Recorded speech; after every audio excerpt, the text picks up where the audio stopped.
Erin, why are you filming in the dark? Why are you filming in the dark? You ever heard of atmosphere? Right? World building. Cinema. Winter is bleak. Hey, you lot. This is rude, okay? Because I'm not fully present with you if I've got that in me here. Welcome back to my channel. You liked my last sit down video where I talked about creating the gym and stuff like that, so I thought I'd do another chatty video and talk to you about my skin journey. And this isn't to say that I am a skin professor. I am a skin goddess right now, but I do think I'm at a really good place with my skin. And let's get vulnerable for a second. I did not think I'd ever share these photos on the internet, but there was a time a few years ago when my skin was in hell, okay? I suffered really badly. Whoa, I have a throat thing trying to escape. I can't burp, guys. This is some lore about me. I can't burp physically, but I do get little like bubbles trapped in my throat. Anyway, beside the point. So a few years ago when I first started YouTube and a little bit before that, I struggled really bad with cystic acne. Like terrible cystic acne, painful under the skin, really stubborn, like it would stay there for ages and like if it were to finally heal, it would eventually come back like a few weeks later. And it was awful. It was terrible, horrible time. And I wanted to talk about how I've sort of healed that and why I know it was happening to me. So, let me take this seriously. Give it the attention it deserves. I know how crippling and embarrassing and mortifying it can feel when you've got skin issues and you feel like everyone's staring at you, everyone's judging you. I still get like that. Like if I have a breakout, I still feel like that vulnerable girl who would have really bad spells of like cysts. Gosh, and I feel like everyone was staring at her. So I get it. I really do get it. So you may know, if you're familiar with this channel, that a few years ago I was really hyperfixated with health and wellness and clean eating, that wonderful term, clean eating. So basically I was really controlling with what I ate, what I put in my body, and essentially really restricted the things that I would eat, and this was hugely detrimental to my skin health. Okay, and I'll go into it in more detail obviously and what I did to improve it, but fundamentally I think the main thing that fixed it for me was gaining weight, essentially, because my body was stressed. My body was stressed out. It was like, girl, why are you not feeding me enough? I can't function very well. You are depriving me of the nutrients I need. If you are under eating, you're going to be nutrient deficient, to put simply. So the first focus on me was weight gain and rebalancing my diet, because at the time I wouldn't really eat many fats, to be honest. Proteins, meat, any dairy products. Basically it was a very limited number of things that I would eat, and it would be the same every day, okay?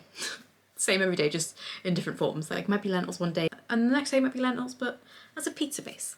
But essentially it was a restricted amount of food and little variety in my diet, really. So you may know it's really essential for women to have fats. They are completely imperative for hormone regulation and skin repair. So we have to prioritize omega-3s, and we get that from salmon, fatty fish. I always ate fatty fish, but not regularly.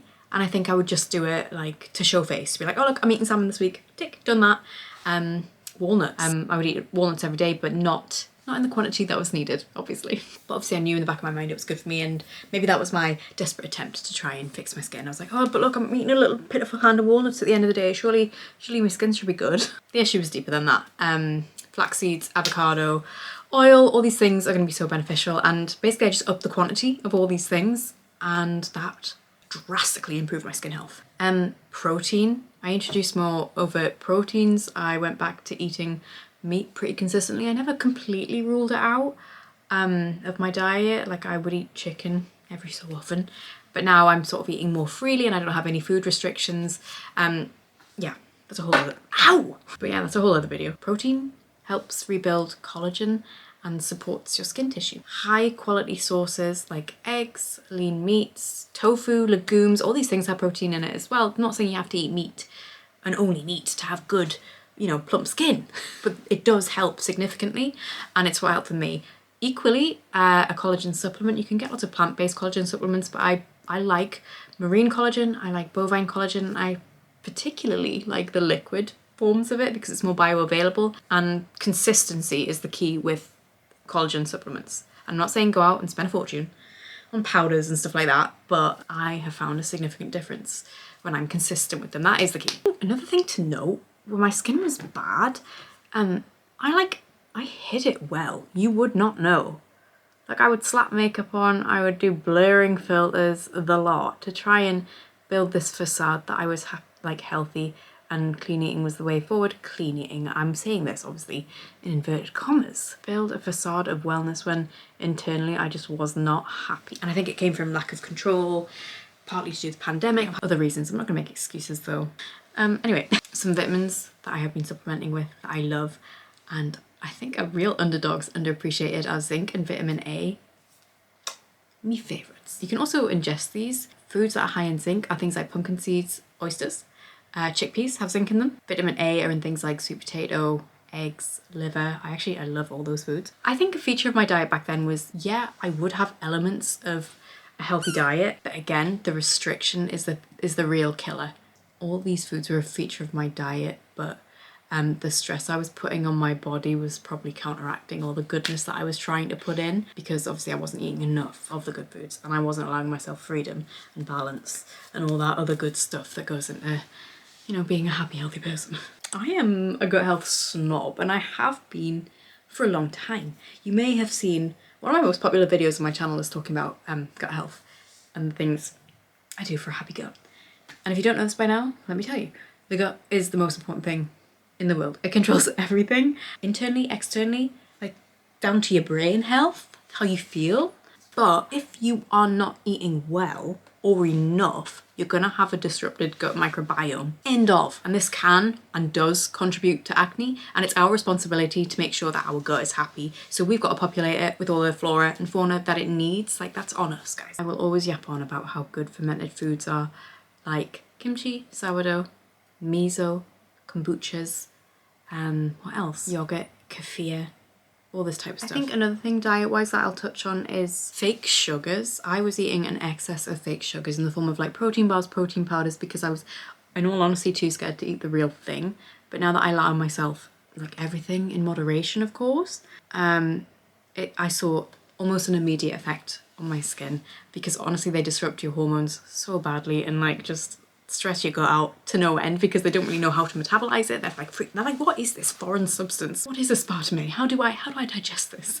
And I'm not trying to scaremonger. Still have your protein bars, still have your Coke Zero. Guys, I love Coke Zero, but just be conscious of it, you know? And when I started having the real thing, just sugar and normal bakes and normal flour, my God, well, I would never eat normal flour, guys. Why? I've just found an equilibrium and like balance. If you give it to yourself, you don't crave it. You don't think about it because like you're satisfied.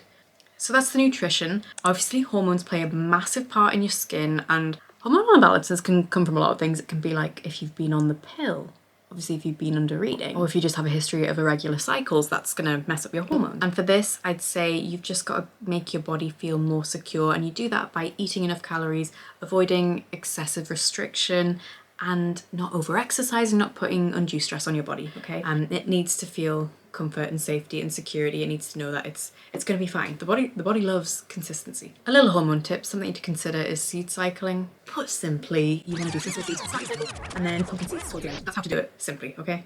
There's other things that you could do, there's other things you can add in, like flax seeds, blah, blah, blah. But let's not overcomplicate it. If you wanna look into it, you can, no pressure. And finally, just to touch on like external skin products, I think I made the mistake of overwhelming it with all these treatments, and really you just want to strip it back to basics. Not overly stripping cleansers. I found using really moisturizing, barrier protecting oils and balms on my skin to remove my makeup so much better than using something more astringent and stripping. Also, I cut back on using toners for a long time. I stopped over exfoliating. Like once a week was truly my limit, my max. And even then it would be gentle exfoliation. Just basically add as much moisture back into your skin barrier as possible. Niacinamide is wonderful. And then I think when you've reached like a nice homeostasis with your skin, you can start experimenting more with things like tretinoin, which I love now. But it's only because my skin can tolerate it and because I've built it to the point where I can use a bit more harsh products. Harsh? Did you say harsh? Finally, I think I said finally before, but something which is really, really important is sleep and stress management. The skin is going to heal when you're sleeping. Poor sleep and the after effects of that can raise cortisol levels, so that really affects acne as well. Chronic stress increases inflammation in the skin. So anything you can do that combats stress, you've got to find something that works for you, whether that's journaling, sorry, again, my throat, walking, yoga, any stitching, Any mindfulness practices that you do can help with stress. Exercising obviously is great for stress relief. Moderately and low intense workouts are obviously great, especially if you're like recovering from under eating or restriction. But also remember that a skin healing journey will take time. Like, you can't rush your body to fully heal and replenish all of the lost nutrients that it's not had. If you find this video helpful, give it a like, because that really does help me. Because YouTube will see this video as valuable and it'll be like, oh, more people should watch this. And that's great. That's great for everyone. Thanks for watching. I'm gonna edit this now and see if I can get it up tonight. Whoa, wouldn't that be crazy? Leave your comments below. All that stuff. Bye.